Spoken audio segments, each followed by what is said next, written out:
The shiny red train. Relax. Close your eyes and imagine that you live with all your family in a tiny shack on a cold, windy beach. This is the story of Michael, a little boy whose family was very poor. All his clothes were old and ragged, and his toys had all been found on the beach. More than anything, Michael wanted a new toy. Listen carefully to his story. One day he and his sister Claire visited the town's toy shop just to look at the toys. Michael found the most beautiful toy train he had ever seen. "Put it back," said Claire. She tried to wrestle the shiny red train from her brother's grip. "But I want it," protested Michael. "We haven't got any money," replied Claire firmly. She managed to prise the train from his hand, and Michael burst into tears. Everyone in the shop stared at them. Claire grabbed her brother's hand and pulled him toward the door, knocking down a pile of skimpy hula hoops. Everybody had laughed at the children as they ran out the door.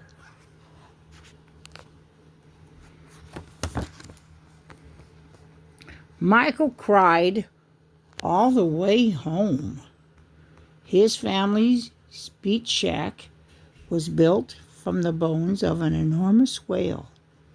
Its walls were made of driftwood, and the roof was made from pieces of plastic sheeting that had been washed up on the beach. Claire loved their home, but Michael hated it. He wanted to live in a proper house. He hated his old, broken toys from the beach. His father fixed them as best he could, but they were not the same as new toys. Michael went to bed that night feeling very sorry for himself. He couldn't stop thinking about the shiny red train he held in the toy shop that day. He wanted it so much, more than anything else in the world. Finally, he fell asleep. Michael opened his eyes and was standing in the toy shop with Claire, but this time the whole place seemed to be alive. The toy cars beeped and flashed their lights at him, and trains shot past on invisible tracks. Teddy bears laughed and jumped from the shelf to shelf, and the dolls twirled in their dresses. Could this be a dream, Michael wondered? But everything was so real. Bright kites flew above his head, and when Michael looked up, the ceiling itself looked like the night sky aglow with hundreds of little stars that twinkled, lights that twinkled like the stars. It must be magic, Michael thought. The shop door chimed as the customers came and went and loaded with bags and boxes. The cash register flew open, and the shopkeeper, Mrs. Holly, rang up sale after sale. Everyone looked full of joy. Michael felt happy too. On a cabinet right in front of him stood the shiny red train.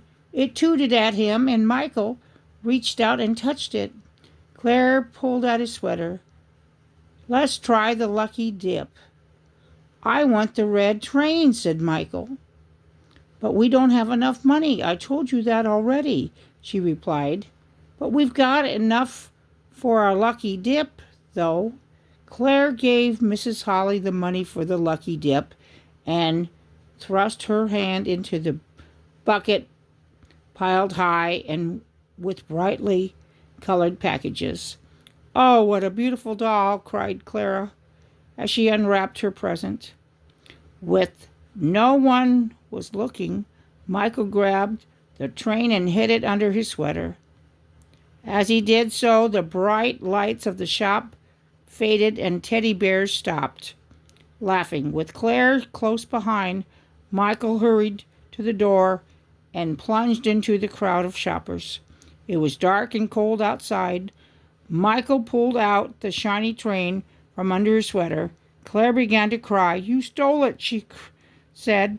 "I don't care," Michael replied. His voice was cold and hard. "I wanted it."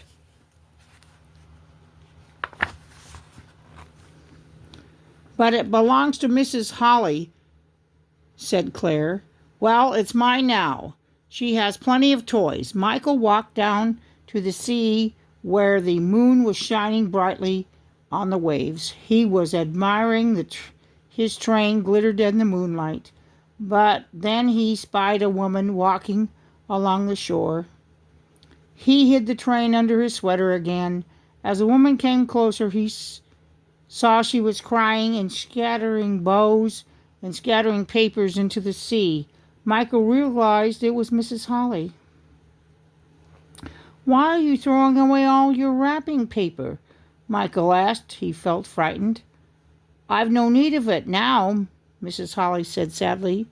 "Little boys and girls come to my lovely shop and take my toys. If you don't pay for them, I've got no money to pay my bills. Today the landlord took my shop away." She began to sob. "I don't know how I'll feed my children." The train hidden under Michael's sweater felt hot. It was so hot it was like an ache next to his heart. Michael was ashamed. He understood how selfish he had been. He pulled out the shiny red train and handed it to Mrs. Holly. "I'm sorry. Please forgive me."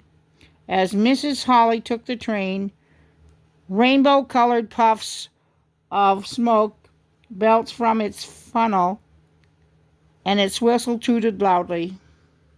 The train shot joyfully into the night sky, leaving a trail of sparkly stars behind it before returning to Mrs. Holly's arms. The shopkeeper smiled as she leaned forward and kissed Michael on the forehead. Suddenly Michael was dazzled by the morning sunlight. He saw above him the whole whalebones holding up the roof. He was in his own bed. It must have been a dream, he laughed. Several weeks later, Michael walked through the door of the toy shop. He went straight up to the counter and gave Mrs. Holly all the money he had saved from among doing little things for people around the town. "May I please buy the shiny red train?" he asked her. "Of course, Michael," smiled Mrs. Holly. As he walked out of the store with his train wrapped in a big ribbon, Mrs. Holly called after him, "Thank you, Michael." She winked at him, and Michael smiled back. Doing the right thing means not being selfish. However unfair life may seem to be, it can be painful not to have all the things other people have, but we can always be grateful for what we do have. I hope you like this story read by Grandma.